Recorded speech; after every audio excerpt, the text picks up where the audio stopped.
Good morning, day 304. I finished the book of Colossians this morning, and I'm out on my back deck because I have family, out-of-town family in, and I want to just stay here and enjoy coffee and my jammies visiting. So anyway, got my little blanket wrapped around me, although it's not really cold here. It's kind of a cool morning. We've got rain and let me turn my camera around because, yeah, we got clouds. Anyway, all right, enough of that. You probably really don't care about that. Colossians 4, and it's Halloween. As I'm, if you're watching this live, happy Halloween. If you're not, that's what day it is today. It's the last day of October, the last chapter of Colossians. And prayer. What is prayer? That is how Paul signed off, asking for a prayer, encouraging people to pray, the importance of prayer. Like, why is prayer important? What is it? What happens when we're doing it? And as I was really thinking about it, well, number one, it requires a lot of us to pray, to get in that right kind of posture and attitude. We've talked about posture and attitude, but it's of the heart that you kind of have to get. You don't necessarily have to get still, because prayer can be very active. We have a lot of people throughout the Bible, the Old and New Testament, that prayed on the move. So it's not necessarily an on your knees, hands folded, like what we think of maybe from our childhood images of prayer. Certainly can be that, but it's about what's happening inside, in your mind, in your whole self. It's your whole self kind of getting united and in line and asking. So it's either asking for something like with an earnest hope, or even thanking, or both, thanking and asking, praising and asking for help, guidance, hope. All of those things. And that requires us to be a little humble, right? We've got to be humble to realize, it's not all up to me. I'm part of something bigger here. There is something bigger than me. It's not just the world, revolving around Felicia or Joe or Susie or,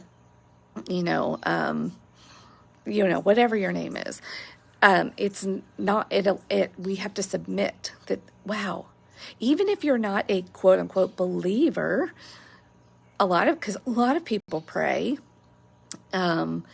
it's that moment where you're like, I don't know, I can't explain this, I can't get out of this, I don't know what to do, like where we even submit to the possibility. Maybe we don't believe, but we go, well, if there's a God, please, like, help me, listen to me. Or if we might even experience a miracle and there's no explanation for it, and you become open to the possibility. It's like, whoa. And you then are grateful. Like, I don't know how this happened, but wow, thank you. And so whatever label you put on it too, it's more, again, we're like using the role modeling that Jesus did in the way he taught in parables, and even coming and kind of reinterpreting the law. That's the Spirit. What's happening when you pray? Because then we can maybe let go of our legalistic relationship with it or maybe even our surface level, shallow relationship with it. If you were taught to recite a bedtime prayer and you kind of like, it's just a box I check, it's something I do. But, when you are doing something habitually like that, oftentimes we're not really in it. It's like, okay, box checked, I prayed. Or we're only praying for other people. We're not praying for ourselves. We have like maybe a prescription or rules around it. That blocks prayer. That blocks our heart, I believe, because it's a formula. There are requirements we have to meet, versus it doesn't allow us to get literally into the Spirit, into the spirit of it, into our spirit, into, the oneness, the spirit, the I am. And as I was even thinking about these words this morning, the word prayer, very similarly in the English language, we have changed one letter and it's pray. And when we aren't tuned in to the oneness, we think it's all about us and therefore it's all up to us. We can become prey to worry, anger, anxiousness, concern. I've heard it often said that if you worry, you're basically praying for what you don't want. But I think it's even more than that. You're allowing yourself to be preyed upon, to be a victim, to be powerless. And it's interesting because people that resist prayer, they kind of do it from a prideful power position. Like, oh no, I can't submit myself to that. Like, I am powerful. And so then it's all up to them. Pride blocks love and true power. And if it's all up to me, and then we can fall prey. That's dark. Like, that's dark and heavy. We literally become prey to the darkness. If we do not armor up and pray, open our heart up to light, love, possibility, the limitless energy, divinity, God consciousness, cosmic, all of it, that we are part of it. And we often say that we're not whole without it, but it's not whole without us. And then I'm not whole without you, and you're not whole without me. And so we are missing out on some of our limitlessness because energy is being fed to the darkness. Like, there are people that are blocked and they don't want to submit. They are prideful. And then that allows other things to come in and prey upon people. And then life, we use terms like that, like life will eat you up. Hello. Like, prayer is simultaneously offensive, defensive, submissive.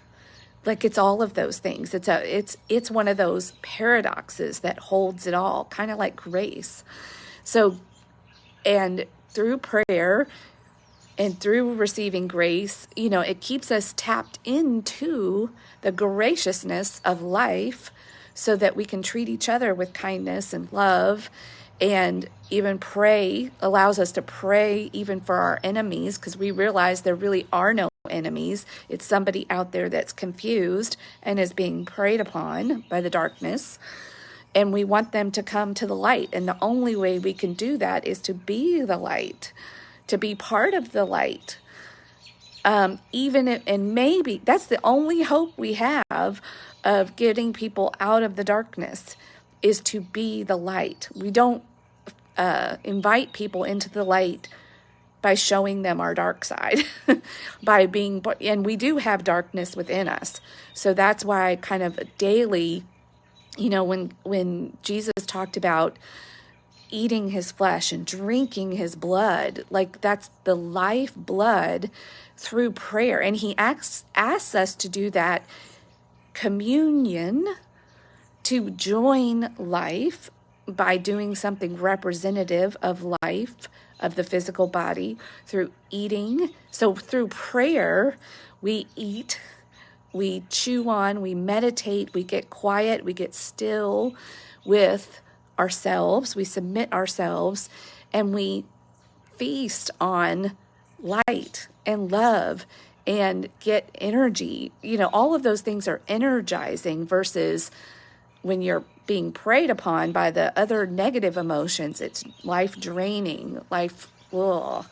So through prayer, even in our worst times, there is a way to tap into hope and the possibility that whatever you're experiencing right now that feels like it might kill you, that it's a moment. It's a period of time that won't last forever. There is light at the end of the tunnel. Oh gosh, this is some good stuff. Like to talk about what prayer really is. I don't know if I can do it justice. You just have to, it's one of those things you really have to experience to believe. I remember when I first became open to God, to the possibility, and I started praying. And I remember going, oh my gosh, this works. And it wasn't because it changes you. It changes your heart. It changes your perspective.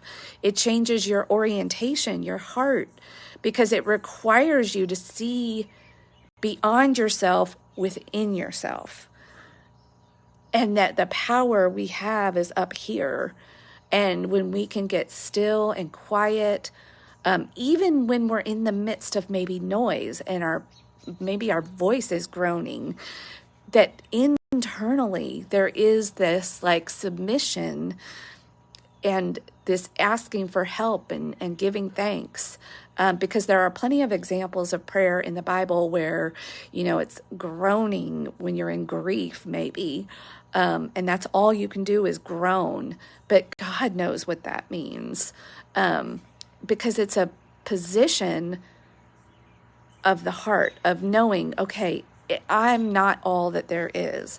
I am part of something. I am an important and integral part of the I am, the isness, the oneness, but it's not all about me. And so that's very lightening. It lightens you up. Like, okay, then you can actually be engaged more fully. It holds those paradoxes. It's one of those things that when you really understand it and you do it, it holds the paradoxes. And it requires you to live in that too. Many people, it's hard because we are not dualistic thinkers. We are linear. We are either or rather than both and. And we are complex. We are both and. And learning how to let your mind go, your heart go, your body go, yourself, your whole self has to be involved in authentic prayer. I think that's the only requirement. Like the opening of the heart and being fully engaged and surrendered and submitted is the most powerful thing you can do. And it's how we recharge. It's how we lighten up. We literally charge into the light. We become part of the light so that we can be the light, like light. I think that's going to be my word for 2023. Anyway, so the choice is ours to pray or to pray. And I am no victim, and prayer allows me to not be consumed by my negative thoughts, my selfishness, it's all about me, pride, and all of that.